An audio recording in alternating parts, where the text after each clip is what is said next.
mga Australiano. Nung ika-21 ng Enero na iyong taon. Sinabi ko ito, sasabihin ko lang. Dagawin din nila yan dito sa Australia, mga kababayan ko. Dagawin din nila yan dito. Ang mga babaeng Australiano magiging unang biktima ng malawakang pagpapasok. Mangyayari ito. Nangyari na ito. Hindi ko kailangan maging manghuhula o kung ano paman. Ito ay nangyari na ito sa Europa. Tapos na. Hindi na ito pinagtatalunan. Ito ang dahilan kung bakit lahat ng mga partidong nasa pinakakanan ay gustong mamuno. At malapit na ring magtagumpay rito si Pauline Hanson. Oo nga. Inulan ko rin noon na malapit na magtagumpay si Pauline Hanson. At ito na tayo. Si Pauline Hanson ang naging pinakasikat na leader sa Australia. At tingnan mo kung anong nangyayari ngayon sa Australia. Magsisimula tayo ngayong gabi sa nakakakilabot na video ng isang lalaking inakusahan ng pagsunod-sunod sa isang batang babae mula sa mga kanlurang suburb habang papunta siya sa paaralan. Ang 12 taong gulang na bata ay naglalakad papunta sa bus stop nang mapansin niyang may isang estranjero na sumusunod sa kanya, kaya't nagtago siya sa isang kalapit na construction site. Sa Tapuru, isang batang babae ang naglalakad papunta sa bus. Alam niyang may lalaking nakatingin sa kanya at maya-maya ay sinusundan na siya nito. Sinusundan siya ng lalaki mula sa kabilang bahagi ng kalsada. Lumingon siya at binilisan ang lakad, ngunit diretso pa rin ang lalaki papunta sa kanya. Hindi siya mukhang Australiano para sa akin. Ayon sa kanya, hinawakan siya ng lalaki sa balikat at inalok siyang isama sa kotse nito kung saan daw may mamahaling mga gamit. Ganyan din ang paraan ng mga groomer sa UK. Siya, tinatangkang painumin siya ng alak at bigyan ng sigarilyo. Tumanggi siya at nakatakas.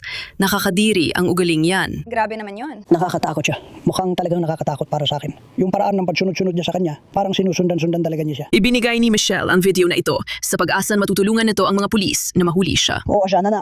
Kasi ayokong may mangyaring masama sa kanya o kahit kanino ba. Nakausap ng 7 News ang nanay ng bata na labis ang pag-aalala dahil sa insidente pero proud siya sa naging reaksyon ng kanyang anak. Sabi niya, nakaisang AirPod lang ang 12 anyos at nagawa siyang tawagan habang sinusundan ng lalaki. At pinili rin niyang maglakad papunta sa malapit na construction site kung saan. May ilang mga lalaki na maaring tumulong para mapaalis siya. Iniimbestigahan ng pulisya ang kahina-hinalang engkwentro noon madaling araw. Nag-aalok ng suporta ang paaralan ng babae sa kanyang pamilya at sa mas malawak na komunidad nito. Kimberly Pratt, 7 News. At hindi lang ito tungkol sa sexual na karahasan.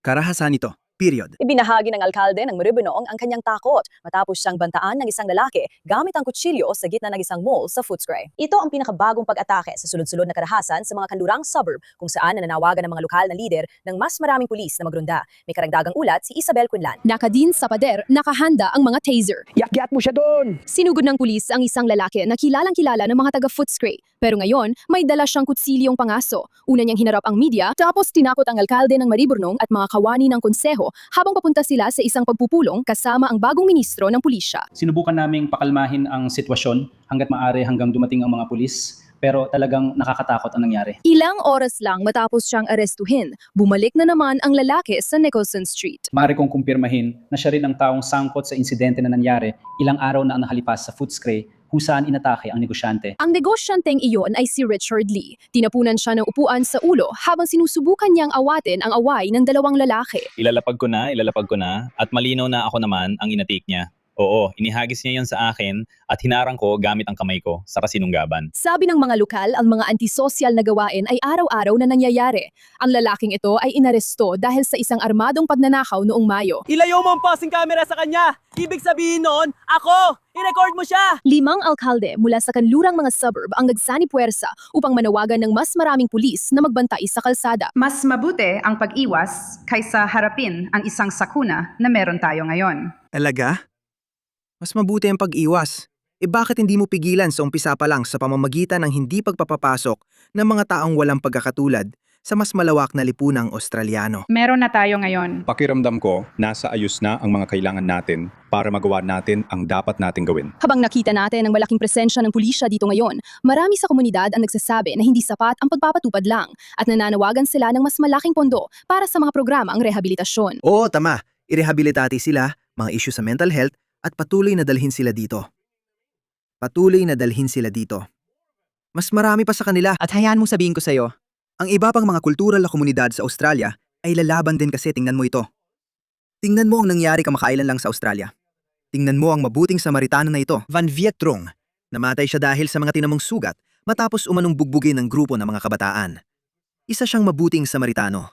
At bibigyan pa kita ng pahiwatig. Ang sinasabing grupo ng mga kabataan ay hindi grupo ng mga Australiano. Ito ang dahilan kung bakit sa kasalukuyang politika sa Australia, iisa lang ang politiko nagsasalita para sa atin. Iyan ay si Pauline Hanson. Hayaan mong ilahad ko ito sa pamamagitan ng isang paghahambing. Meron tayong sakit. Binabakunahan natin ang ating sarili laban dito. Ang Islam ay isang sakit. Kailangan nating bakunahan ang ating sarili laban doon. Simple. Napakasimple. Pero ang mga karaniwan ng pasimuno, ang ideolohiya na sumira sa Europa, ay nagkakaroon din ng matibay na pundasyon sa Australia sa pamamagitan ng mga taong ito. Kami ay mga estudyante mula sa Flinders University at magpoprotesta kami laban sa One Nation at kay Pauline Hanson sa susunod na Webes, ika-13, alas 11 ng umaga. Si Pauline Hanson ay isang pasista, nananabik siya sa patakarang White Australia at nananawagan ng malawakang deportasyon. Ang kanyang partido ay umaatake sa karapatan sa aborsyon at sinusubukang higpitan ang gender-affirming care para sa mga trans na tao. Gusto naming ang mga estudyante ang mangguna sa paglaban sa rasistang kampanya ni Pauline Hanson na laban sa mga manggagawa. Kung pareho ang nararamdaman mo sa amin, magkita-kita tayo dito sa harap ng hub sa alas 11:45 ng umaga sa susunod na Webes, bago tayo pumunta sa lungsod ng alauna ng hapon para sa protesta. At sa iba pang balita, 2 lalaking mukhang Aprikano ang pinaghahanap matapos nilang tambangan ang isang 17 taong gulang na batang Australiano sa isang parke sa Melbourne. Paalala ko lang, noong dekada 2010, palaging nananalo ang Melbourne ng parangal. Sa tingin ko, 8 taon sunod-sunod itong nanalo bilang pinakamaayos tirahan na lungsod sa buong mundo. Mas nauna pa sa Copenhagen, mas nauna pa sa Stockholm. Palaging nananalo ang Melbourne ng parangal bilang pinakamaayos tirahan na lungsod sa buong mundo. At ngayon, ay nauwi na lang ito sa ganito. Binangga siya mula sa kanyang 10,000 na e-bike. Pagkatapos ay inasar, tapos tinaga siya ng machete habang nagtatakbo siya para iligtas ang sarili. Ng machete, ang lumang ngunit mapanganib na machete. Hinaabol siya ng mga umaatake. Sumisigaw ng, patayin siya ngayon din, bago ninakaw ang kanyang e-bike at cellphone. Kinailangan niyang operahan at ilang araw siyang nanatili sa ospital. Naglabas lang ng CCTV ang pulis tungkol sa 2 lalaking tinutugis ngayon. Ito ang Melbourne sa taong 2026. Walang dahilan, walang saysay, nakakadiri. Ang mga karaniwang pinaghihinalaan, mga pare. Ang mga karaniwang pinaghihinalaan. Bumubagsak ang kanluran mismo sa harap ng ating mga mata sa ngalan ng ilang utopyang, kaliwang ideolohiyang doktrina. At hindi ka dapat magsalita dahil ikaw ay isang rasista at bigot. Sa tingin ko, wala nang ibig sabihin ng mga label na ito ngayon. Maparatahan ka man na rasista o bigot, o kaya ay maglaho ka na lang. Yun lang. Ganun kasimple.